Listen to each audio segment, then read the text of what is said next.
Great. I'm on this one. I'm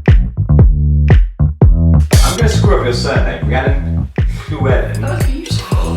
Very good. Okay, we'll go back. That's impressive. We can use it as a nice outtake. Hello everyone and welcome to another episode of Someone Else's Story. Today I am so psyched to have finally got a chance to sit down with my very good friend Rhiannon Llewellyn. Beautiful. Love that surname.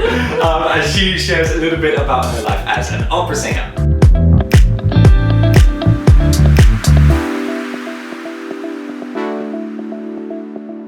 Rhiannon, yes. Welcome. Sam. I say welcome. We're in your pad. Welcome. Well, thank you. Thank you for having us in your lovely music studio. I know. You can see it's a music studio because of the wonderful music things. And bunting. I know. I don't know if you can see that, but there's bunting. There is musical bunting. It's very fun. Please explain about the Grace Jones room. Yes, well, you're in the Grace Jones room. My lockdown project was I started a music school and I have 2 teaching rooms in my house. I'm really lucky. My massive privilege that I have to check right now is I'm married to a vicar, also an unlucky thing in many ways, but let's focus on the positive. And that actually, we've got a big old house in Putney, so my music teaching was going really well, so I thought, why don't I bring some other people on board? So now we have 100 students and we have 11 teachers, and we are one of the only music schools that pay musicians' union rates. Yes. We'd have to hear and it. we do bursaries as well. So so well. So it's really all people from a household with an income below £50,000 can apply for a bursary, which covers up to 90% of their fees. So it's really exciting. That's a little advert, guys. I know. Enjoy. We're in Putney. Sponsored by. So this is a Grace Jones room because I'm trying to celebrate more female music makers, really. So music maker. Yeah, and then the other one is the Pauline Viardot room, who's a very fine 19th century French composer, also singer, mother of 6, speaker of I think 5 different languages, lived a menage a trois with Igor Turgenev, was a lover of Chopin, Georges Sand, like she was girl after my own heart. We got in there. Yeah, I wonder what they got in there. Alright now, get on down. We've been meaning to sit down for ages, but there have been pandemics and lockdowns and busy diaries. You popped out another child. Yeah. And we finally doing it. Literally pop. Just pop. Yeah. That's how it happened. Yeah, it was much easier this time. Second time as a charm. So yeah, much quicker. Tell the lovely people watching where we met. Well, where did we meet?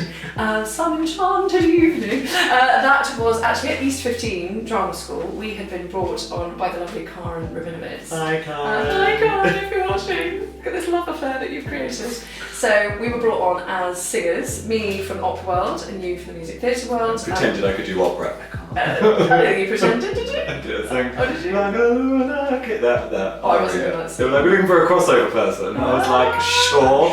Anything for a buck? I can read music. Yeah. That's the only requirement. I can speak other languages, can't. Yeah, same. I mean, I was being musical theatre fraud as well. I think they just wanted opera singers that can act. And we'll get to that. But anyway, we can. But anyway, so yeah, we met there, but it was just for the pandemic and we were there to sort of mentor the people that were directing us. So it's for the directing students and they were working on musical theatre as a whole genre, so inclusive of opera. And how many singers were there? 4? 4 or 5?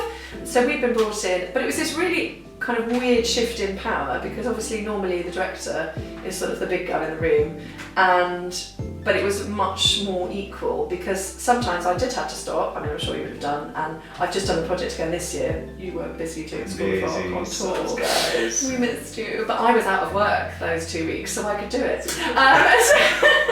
So I was resting, so I was available. But it was amazing because, you know, you work with people and sometimes I did have to stop a rehearsal and say, look, you just can't do that. You can't speak to someone that way. Saying just act more angry is not a direction. Yeah. And of course we've all had those directions before, which are totally useless, but the idea was for them to grow as directors and understand how, you know, how opera is vastly different in the way it rehearses to music theatre as well. So, more on that to so come. I was, more on that, but it was quite fun being the voice of, in opera we do this, and everyone else going, in musical theatre we do this, and then me being very reluctant for an MD to lead a warm up. In opera, we don't do that. We do our own warm up. We do our own name. We do our own warm up, yeah. We don't do teams. We're not team players. No, I don't do that at all. But yeah, it's just different traditions, isn't it? I remember on the first day we had to go in and sing for the students so they could get to know our voice types, and you just stood up and just this voice came out, and I was like, sweet Lord, like you're incredible. So you are an opera singer. That is I the job. self-identify. Although more and more, I think I sort of identify as a sort of singing actress, just because I've done quite a few bits of straight theatre now, and I really enjoy doing them, and I'm not terrible at it. So yeah, and actually I've got my first music theatre job this summer. Do you? I do. Are you going to say what it is? Yeah, I think so. Yeah, I've signed a contract. I'm doing. It's just a little show on the Fringe. I've never been to the Fringe before, so I'm just excited. So in August, it's called Mrs. Pack, a musical or something, and it's about a wet nurse. I have no idea why I was cast. It's about a wet nurse who sort of has this enormous power over. She's a wet nurse for a prince. It's a true story. I haven't done my research on it yet. I only got the script a few days ago. But it's a wet nurse. I think it's 18th century, and she's a wet nurse for a prince, and all the royal children keep dying, and she's basically the only person they think is keeping the monarchy alive. So she sort of starts kind of ruling the court. So. That's an Edinburgh Fringe, right? Yeah, the Edinburgh Fringe. Come to Edinburgh Fringe this summer, ladies and in gents. August. That's when it is, isn't it? Yeah. In August. Yeah. Across the summer. Yeah, across the summer. Yeah. But no, specifically for my show. No, of course. So I'm doing that. So that's music theatre. That's where you're at. Yeah. How did you get into opera? Like, when were you like, I'm an incredibly capable human being. This is what I'm going to do. Well, I have yet to have that revelation. But music theatre. So I did music theatre growing up and dance. And I did a lot of that sort of thing. And then I think I got, what was it? Oh yeah, I got a scholarship at school when the council still did free music lessons. Back in the day. Yeah, back in the day, before the Tories. Sorry, not political. Sorry, I just had something in my throat. Capitalism, I think that's what was in my throat. But yeah, so they offered free music lessons, and I was given free music lessons on the flute, but my mum had to buy me a flute, and that was a bit of a stretch for us at the time. So she turned around to me and she said, look, do you want me to buy you a flute, or do you want a couple of singing lessons? And a couple of singing lessons turned into a lot of singing lessons. Well, no, because I went to 6 different secondary schools in, I think, 4 different countries. So I was moving all the time, so my singing lessons were kind of intermittent, but there was always a core of, I really want to be on stage, and it kind of didn't feel like it mattered. And then I suppose by the time I got to sixth form, that's when I got really serious about singing, and had a classical teacher, and that seemed to be where my voice lay more naturally. And I think also for me, the path seemed much more structured to become an opera singer. It's a very long road, but it's the way it was portrayed to me. Regrets was that it was a very sort of straightforward path. Right. And that if you ticked all the right boxes, you could do it. Whereas music theatre to me seemed a lot more terrifying in the sort of randomness of it. Sure. So in the fact that, you didn't have blonde curly hair, so you're not going to play that particular role, or you like cake too much, so you're never going to be a leading lady. And I felt like that wouldn't be the case in opera. Again, I was mistaken. But we live, we learn. We live and we learn. But yeah, that's what I thought. Also, I'm a mover. Not a dancer. Very good move. I move beautifully. I'm not actually a tap. If anyone's looking for a tap dancing up here. But yeah, it just seemed, and I just love classical music. So I think the complexity of it, I think reaches me in a way that other music doesn't. Yeah. And I felt like I could have musical theatre still in my life, but I wanted an extension as well. Sure. So, yeah. And that's where we're at. And so you were doing classical voice lessons, digging sixth form. Yeah. What was the next step in terms of training? Well, then I got rejected from music college about 25 times. It's a great feeling. Which is great. And then I got on the waiting list to the Royal Welsh College of Music and Drama. Right. So I phoned them every single day until they let me in. Chill, I like it, yeah. But now, hilariously, I think there were probably about a dozen people on my course. I think there's only 2 or 3 of us who still have singing as our career. Always the way. So felt kind of justified on the fact that let me in the end. So I spent a year in Italy while I was waiting for that to happen. So I learned Italian. I actually went to university briefly, decided it was not for me. Right. So then did an undergrad at the Royal Welsh College. Then I did my masters at the Royal Academy. Yeah. And then after my masters, I got into opera school at the Royal Academy as well. Right. Where you sort of become the kings and queens of the academy for 2 years and have a very overinflated sense of importance, and then hit the industry like in a terrifying way. Burst that bubble. Yeah, so I left academy 7 years ago this year, which is terrifying. 2015. Yeah, it feels like yesterday. And so my CV looks like it was yesterday as well. Well, speaking of CV, and we'll cover this more briefly later on, but in terms of your career progression, for want of a better word, what's that look like over the 7 years as a working opera singer? Oh, that's a painful question. So I sort of started out doing smaller roles for big companies. Right. So sort of like Garsington, Glyndebourne. And I got kind of, I feel, and my agent will probably cry if she ever watches this, but hopefully she won't. But I made the decision that I wanted to go and sing some really big roles for some smaller companies, and kept turning down the smaller stuff at the bigger companies. And now I've kind of found myself slightly in a state of, a lot of the smaller companies, they want the singers who kind of just left college, right. But the bigger companies want that you've done the big roles at the places that they want you to work. So I'm kind of in this slight state of I'm still covering big roles at big houses and doing the odd smaller role when I get it. But lots of concert work at the moment. And just waiting, it is awful, but you've got to have that person who'll take their first chance on you in a big house to do a more major role. So I'm just waiting for that. And the other way, and I don't, you can be flippant about it, but also when you're covering, I tend to cover really reliable people. So in opera, when you're an understudy, you probably won't go on. Yeah. Whereas in music theatre, if you're first cover, you're going on, right? Absolutely. But that just doesn't happen. There's no guarantees of that. Because quite often you only have 10 shows, and we only get paid for shows, we don't get paid to rehearse. Yes. So there's also the financial implication. So if a singer's ill and they're like, I'm not going to sing quite as well as I'd like this evening, but it's between that or getting paid or losing out on 1,500 quid for the show, then they're going to do the show. So when you get an opera job, when you dive in, say it again. No, many times, and many more will come. I love it. I just got a note 5 minutes before you walked in. Oh, it's such a good feeling. We'll drink heavily up this interview. Yes. What does that process look like? Because from things you said when we were working together, I was like, what about kind of how it happens? And obviously it's different depending on the houses and where and with who and that kind of stuff. Yeah. But broadly speaking, what does it look like? So if you're looking at a bigger house, so they probably cast it 2 years in advance, sometimes 3. Yeah. And if you're super famous, then like 10. Maybe not that much, but they program things really far in advance. And then you know what you have to do, so you start studying the score.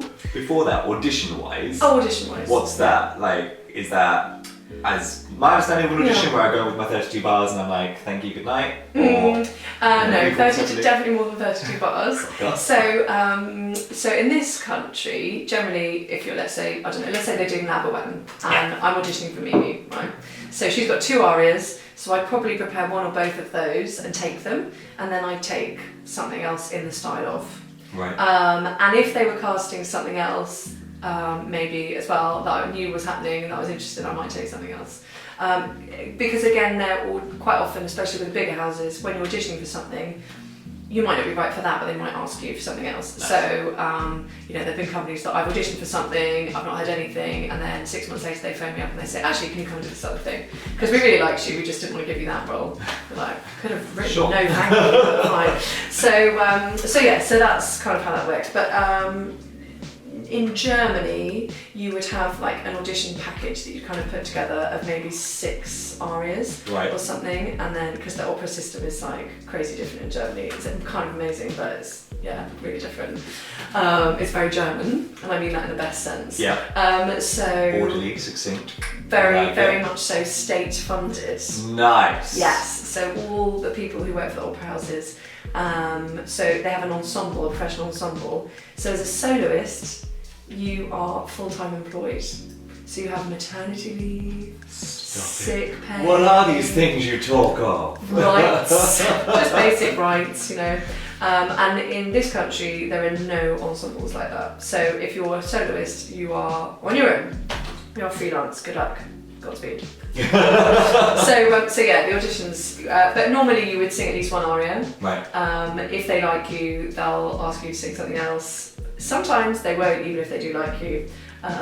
So, and you know, if I think I was auditioning for Giulietta in One Tecchie Capuletti Bellini, and that aria is like 9 minutes long. Yeah. So they listened to the whole aria and they were like, "That was great. We really love you. We're not going to listen to a second one, but it's not because you weren't brilliant. But the next time we do Bellini, we will phone you." So, you know, it's fine. And then I think the fire alarm went off or something. So, you know, and when they're so you just don't know. But normally I'd sing 2. Wow. 2 whole arias. That's nuts. I always forget how long an aria is. I'm like, it's not a 3-minute musical theatre song, is that? Yeah, well, sometimes it's 3 minutes. I mean, I've got arias that are 2 minutes long, not many. But I'd say my sort of average is probably about 5 minutes. So, yeah. And so then we get the job a couple of years in advance, you prep. If you're working for a big house. Yeah. Yeah. But if you're doing a smaller company, normally that's sort of 6 months to a year in advance. Right. So then you start prepping your role and you'll go for coachings, but you'll do it out of your own time and your own pocket. For a smaller company. A bigger company might offer you some coaching, right. And you might be able to go and see the conductor or something in advance. But generally, if you're working for a small company, that prep time is your own.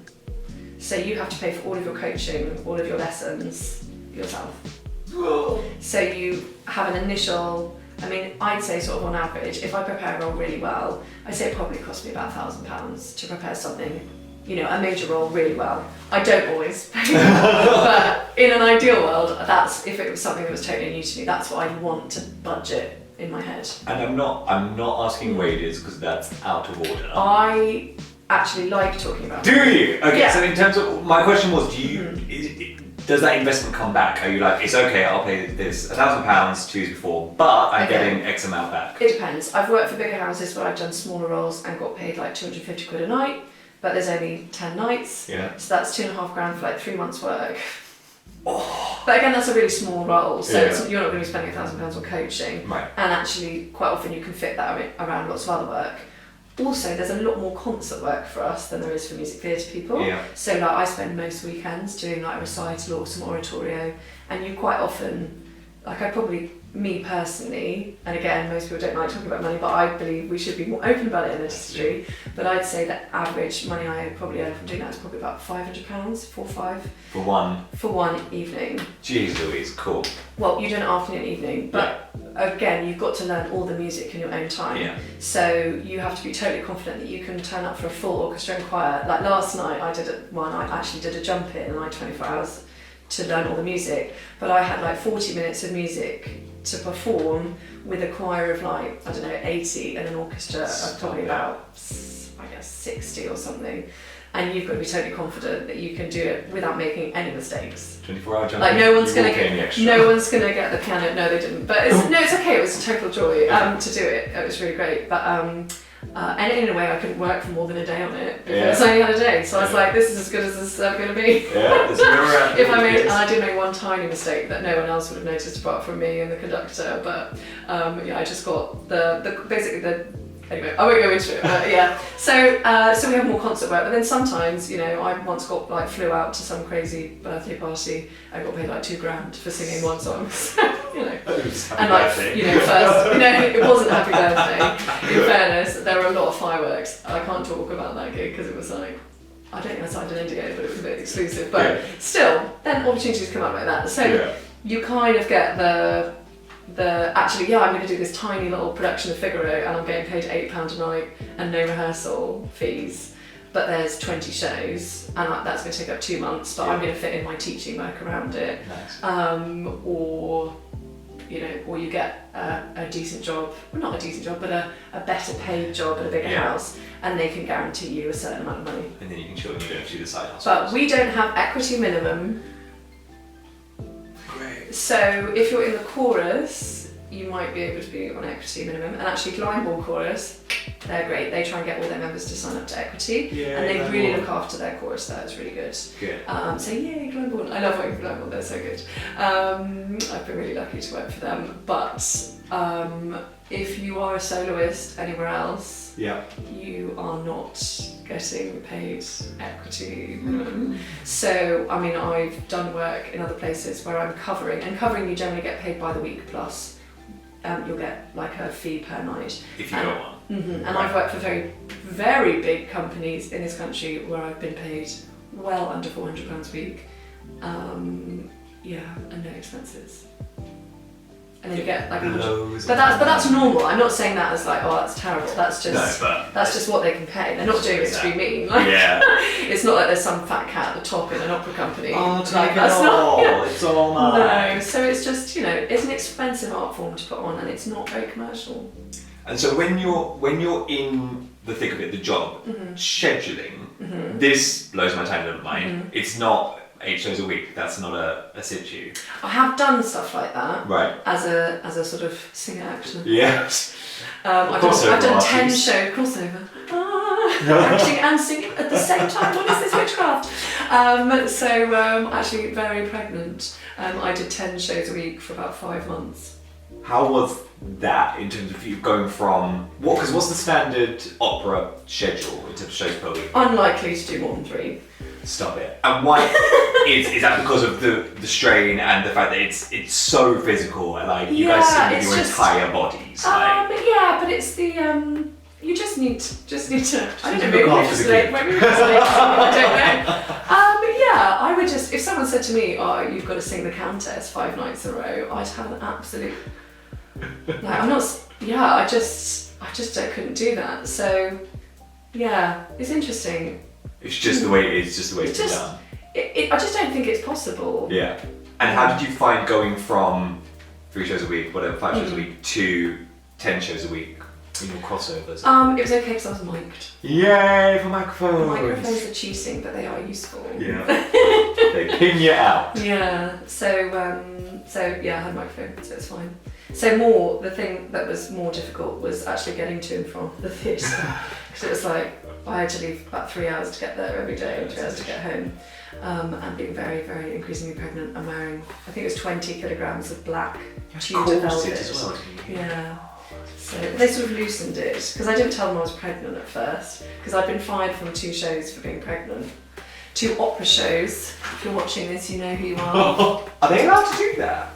No. Okay, but it happened. But it's a small industry, isn't it? So what was I going to do? Like sue some opera company and then never work in the industry ever again? I mean, I was very upset. Yeah. And made them know I was very upset. You know who you are. You know who you are. No, it's all right. It's and interestingly that every time I've had issues within the industry with being pregnant, because I've been fired from 2 jobs with my first kid, and then I actually got fired from a conducting job with my second, because I asked for 6 weeks unpaid maternity leave. And that was unreasonable. Every time I've had a problem, it's actually been women that have fired Stop me. this. I know, it's the worst.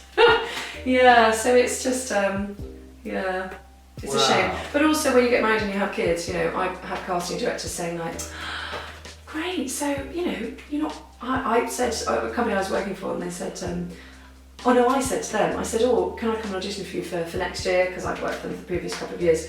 And they said, but you're getting married this summer. And I said, yeah, but like, I'm just having a party for a day. I'm not like giving up my life to go and sit and bake cookies. Like, what is going on? That's crazy. Totally bonkers. Okay, great. So there needs to just be a lot more support for pregnant women, or pregnant people. Yes. Pregnant people in the industry, because we are not actually a liability. All it takes is a simple risk assessment and a chair at the side of the stage a lot of the time, and maybe some elasticated waistbands. Yeah. But we all need those. We all need those. Yeah, I know. There's not much to do on tour about me, is there? No, Christmas contracts. Not for you. You look great. Thank you. But it's not about me. So yeah, I mean, both of those contracts, if they had just taken half an hour to have a meeting and say, this is our concept for this character, could we slightly tweak? I mean, one of them I was meant to be an ugly sister in Cinderella. I mean, how hilarious would it be if one of the younger sisters was sort of, 7 months pregnant and like, I don't know, chain smoking and drinking and like, I'm desperate to get a husband, I've got to make this thing legitimate. I don't know, that's my idea. And it's also the short-sightedness of directors that just can't imagine pregnant people being part of society. Yeah. Because they can't fall in love. All they can do is, gestate. Yeah. Good one. I'm a multitasker and I can gestate and get other stuff done. So that's a real step up industry. And not every person wants to, and that's their choice. But also, you don't know how you're going to feel. Yeah. Unless you've had 25 kids before, in which case you probably not doing that much work in the industry because you're probably too busy, birthing the things. Children. Yeah, children. So, but the options need to be there. Yeah, the options. Just stop making decisions on behalf of pregnant women, please. I'm not looking at you saying that. Never. But it's because it's so much done. We're doing it to help you. Yeah. And it's making decisions about my career without asking me is not helping me. And important to note that a person who is 8 months pregnant is much more likely to miss a show because of the common cold than because of going into labour early. So there. Rhiannon, thank you so much. This has been delightful. I've missed you so much. Thank you. To round up, why is it you love opera? I love opera because this is going to sound very cheesy Here for it. and a bit academic. Great. But Wagner, he had many failings. But he was quite good at writing music, and I do believe quite good at creating art. But I had other failings. But anyway, Wagner talked about Gesamtkunstwerk, which is an exciting word because it has a very rude word in the middle. Yeah. But Gesamtkunstwerk means total artwork, and his whole idea was that opera needed to be the perfect marriage of words and music and theatre and stage and just everything together. And to me, that is what opera is. It's everything having an equal importance. And yeah, to me, it is the epitome of art. I love art. Yes. So often it is not, but when it's done, it is better. And I've had some good stuff, but it's better than the good stuff. Better than the good stuff. Yeah. I love you so much. Well, Rhiannon, thank you so much. I'm so happy we finally got to do this after years of trying. Thank you for sharing your wealth of knowledge and your passion. It's been so nice to sit down with you, and I'm sure we'll do it again. Yes, so, in another 2 years, because scheduling's a pain. No more pandemics, though. No more pandemics. But yeah, go and see an opera. Absolutely. And thank you for joining us, and we shall see you for another episode of Someone Else's Story very soon.